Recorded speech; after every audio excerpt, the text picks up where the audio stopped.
સુરત મહાનગરપાલિકાએ શહેરના નાગરિકોને મોટી રાહત આપતો નિર્ણય કર્યો છે। હવે સુરતના નગરજનોને પાણીનું અલગ બિલ ભરવું નહીં પડે। પાણીનો ચાર્જ સીધો પ્રોપર્ટી ટેક્સમાં જ સામેલ કરી લેવામાં આવશે। છેલ્લા 5 વર્ષથી શહેરના લગભગ 42,000 મકાનોમાં પાણી મીટર દ્વારા બિલ વસૂલાતું હતું। ખાસ કરીને મોટા વરાછા, અમરોલી અને કોસાડ જેવા વિસ્તારોમાં નવા નિર્ણય હેઠળ 1.5 ઇંચના નળકા કનેક્શન ધરાવતા નાગરિકોને અંદાજે ₹15 કરોડ જેટલી રાહત મળશે। પાલિકાના આ પગલામાંથી નાગરિકોને ખર્ચ પણ બચશે અને બિલિંગ પ્રક્રિયાનો સારો સરળીકરણ થશે।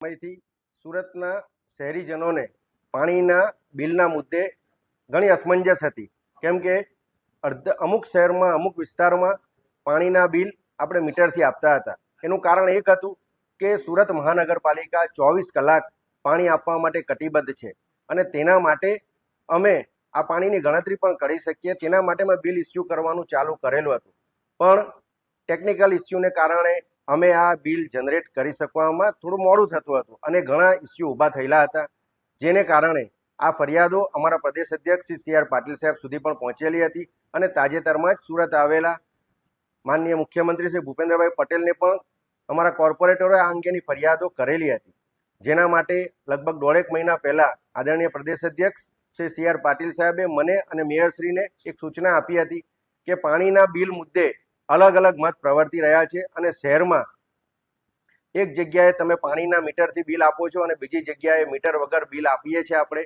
તો તે યોગ્ય નહીં કહેવાય। તો આનો સુખદ નિરાકરણ લાવો, તેના માટે ગઈકાલે સ્થાયી સમિતિમાં એક મોટો ઠરાવ અમે કર્યો છે।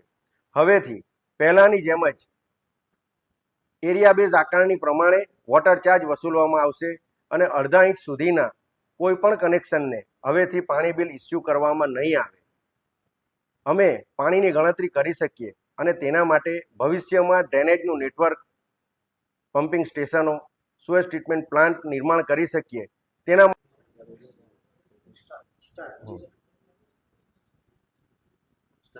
છેલ્લા ઘણા સમયથી સુરતના શહેરીજનોને પાણીના બિલના મુદ્દે ઘણી અસમંજસ હતી, કેમ કે અમુક શહેરમાં અમુક વિસ્તાર